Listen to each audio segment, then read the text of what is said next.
I lost a lot in those years that I'll never get back. I wanted to become an architect, and I've withdrawn from college like 6 times now. Even through the conversion therapy, I kept putting myself back into school, and my anxiety and stress would have me withdraw.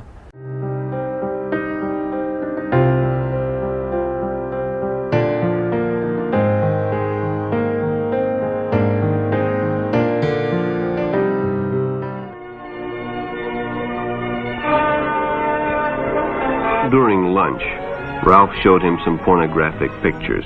Jimmy knew he shouldn't be interested, but, well, he was curious.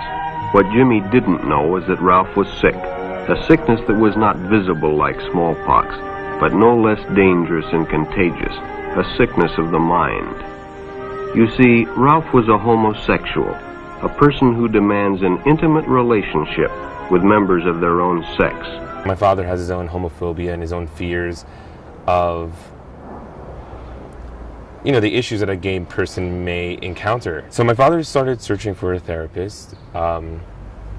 He spoke to gay therapists, he spoke to straight therapists, he spoke to conversion therapists. And my father got what he wanted to hear, which is, that it's possible to change. So yeah, my father felt, then this is just really something to it, then give it a try. Once I heard the theory by the conversion therapist, my 16-year-old self thought it made a lot of sense, and I was going to give it my best. And I truly believed that I was a heterosexual suffering from a condition. The biggest thing is my education. And the most important thing about my education is that I want to be an architect, and I want to design, and I want the arts and science of me to flourish, and that part of me make a difference in the world. And I got a huge taste of what it takes to make a difference in the world through conversion therapy, by sharing my story, talking to politicians, talking to nonprofits, talking to the media, and I've learned so much about communication.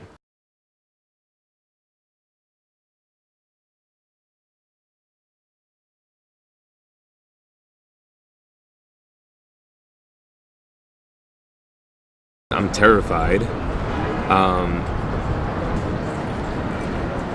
Anxiety kept me out of school. Distractions kept me out of school. And this semester I gave it my best. I still had my distractions. A lot of it was my parents, and they're still completing their divorce. A lot of it went to this new band. I wanted to make sure that this band is going forward, and I put a lot of energy to make sure anything that would help it move it forward, whether it was talking to the organizations, talking to legislators about it, preparing my speech in Albany, trying to get the press involved so that there's more awareness of the issue. And then there's school. And I want to be in architecture school. I don't want to be studying anything else.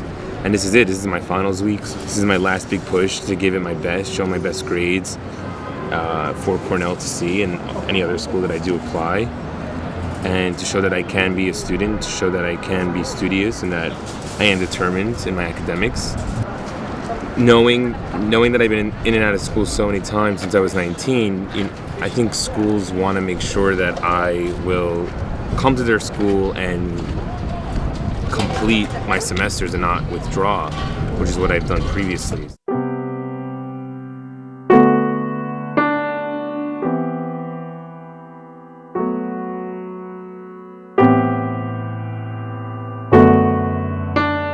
It's difficult to get the exact numbers of how prevalent the practice is, because unfortunately a lot of it happens underground and it's not regulated in a way that we're able to really ascertain just how prevalent the problem is. However, some estimates have reported that as many as 1/3 of LGBT adults reported some attempt to change who they were when they were younger. We know that the practice is largely underground, that a lot of people have been subjected to it. So what this bill would do is send a very clear message across the state that our government believes that young LGBT people shouldn't be subjected to these practices. We shouldn't be required to change who we are.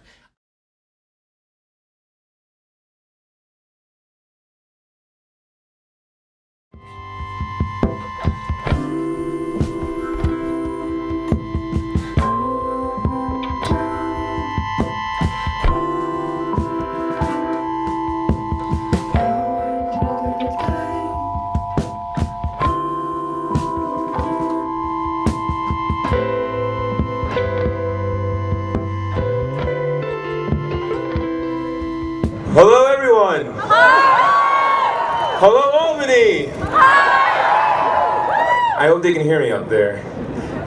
Specifically with the Empire State Pride agenda, I had already worked with several organizations across the country on the conversion therapy ban, and we just started our talks about, what was next for New York and the ban that's been introduced here in New York State. I lived the double life. I was 16. I learned how to be one of the guys, how to walk like one of the guys. I became the most popular guy. And it's all about your psychological void. Why are you not, where's your detachment to your masculinity? Where was my fault? Where was my trauma with my parents? And I started digging up and looking for problems with my parents that I never had before, because I was looking for the fault of why I'm gay. Because according to a conversion therapist, there is no such thing as homosexuality. Your innate self is heterosexuality, and you're suffering from a trauma. First, Matthew said he wanted to be not gay. He had a problem with it. So I followed my husband in the belief that my son said to me he doesn't want to be gay. But as soon as he had therapy, he said the therapist said in 6 weeks he'll be straight. I saw that my son is not going to be straight, and I understood this was not a good practice. To see my son speak here today, I am very proud, because I've been through it's a long haul for him that he suffered so badly, and I wanted him to come out a long time ago. He couldn't accept it. I accepted him from day number 1, but he couldn't accept it.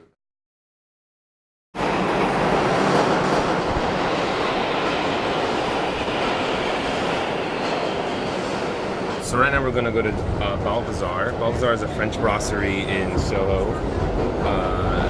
I worked at Balthazar from 2009 until 2013. I was there for 3.5 years. It was the first job where, when I turned 21, I supported myself. And my last conversion therapy session was in 2009. And I walked into Balthazar as closeted as can be, and I walked out of there like a queen.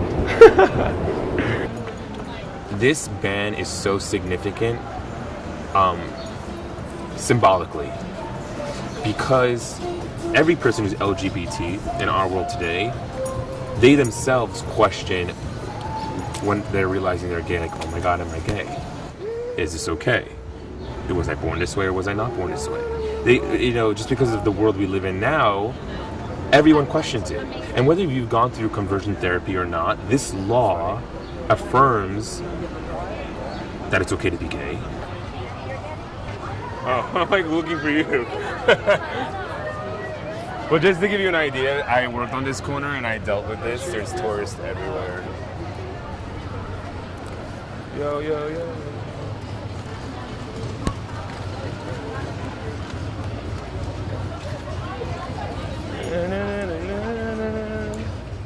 The restaurant is the beautiful red awnings. It's really, really French.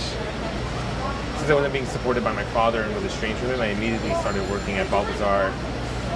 And I had no previous experience at working in a restaurant. So when I got hired, I was hired as a co-check and slowly worked my way up. For 3.5 years, I was a server. And by towards the end of it, I was a senior waiter, which is awesome. Doing dinner, senior waiter, that's serving really great people. Probably the most inspiring was meeting CEOs who might have been gay, or meeting, I think the people who inspired me the most were people who were gay, open, and were living their lives, being successful in their lives, and them being gay made no difference to who they were. Is my sister working? I haven't seen her, no. I wasn't sure if she was. I know she worked like. New Jersey passed it, California passed it, and then New York State will be the third to actually have it signed if the voting happens in June. May 15th is the hearing date. I still felt that I failed the therapy. I did not become a heterosexual. And I put myself back into the therapy when I was 21 to give it another chance. Also a licensed therapist. And in and out of that therapy for 2 more years, I then give it my quits. I did not want to be told that there's no such thing as homosexuality, and that the love I am experiencing is me suffering from an obsession, and that I just need to be cured, and I have to keep holding it on in there. Matthew, first of all, I just want to thank you. It's, for me, heartbreaking. And it just makes us feel all the more committed to changing this. I came out in 1972 before Will and Grace. It wasn't easy, and my family didn't understand, but they were supportive. And I'm sorry that your father was misled by societal norms to think that you weren't who you were. And we're going to make this change. I'm opposed to the passage of this bill. Okay. Okay, I think it's very misguided and would be a tragedy if it passed. The whole idea of this being called conversion therapy or reparative therapy is a very unfortunate misnomer, because when I see patients in psychotherapy, if someone had a problem with their sexual orientation and wanted to work to strengthen their heterosexual orientation and to modulate whatever same-sex attractions were bothering them, I wouldn't be converting them, I wouldn't be talking about repairing them, I would be doing humble work trying to support what this patient wants. You don't outlaw it, because if you outlaw it, why not outlaw open heart surgery? It's a terrible intrusion into the relationship between the doctor and the patient. You know, the difference, I think, between your metaphor of open heart surgery and sexual orientation change therapy, as it were, is that one, open heart surgery has been proven to save lives. We don't have any examples, sir, of a conversion therapy that has actually been successful. Do you believe in standards? Of course I believe in standards. Standards. I'm board certified psychiatrist. Okay, well, does it bother you that among the organizations that have suggested that what you want to allow should not be permitted includes the American Academy of Pediatrics, the American Association of Marriage and Family Therapy, the American Counseling Association, the American Medical Association? I know that list. Well, I'd like to read it. Okay, sure. Please. The bill is in the Senate and the Assembly. It's passed. It's in committees in both chambers. We hope to move it in the next couple of weeks and get it to the governor's desk for signature. We learned a lot this morning. We heard testimony from survivors of this practice who have had enormous challenges both during the practice and subsequent. Everything from suicidal thoughts to drug abuse, joblessness, homelessness, and other challenges really brought on by the fact that they didn't accept themselves, in part because they were pushed into this therapy as kids. And that's what this bill is really about, is protecting minors. Kids should not be forced into this by adults, and many of those adults are well-meaning parents. Dad, what I mean is don't worry. I know what the world is, and I know who I am, and I'm gonna take it as it comes. I'm not saying I have the answer to everything, but I will take it as it comes, and I will live a beautiful life. If conversion therapy was illegal by law when my father was looking for a conversion therapist, my father would have stopped and questioned. And I think that's a place where the law can actually be effective. Because if it's illegal by law, it has the parent question and look into it more so. Because remember, it was a highly credited therapist from a great university that treated me. And if it was illegal, Let's say maybe the therapist wouldn't be doing it, or maybe he was, but my parents would have to question it. If it's illegal by the government, then what does that say about the therapy? It creates the red flag for the parents to stop and question what's best for my child. Comme tu veux, comme tu vois, comme une vague qui roule et roule tout toi comme il faut, toute sa vie, jusqu'au jour où elle change ta vie.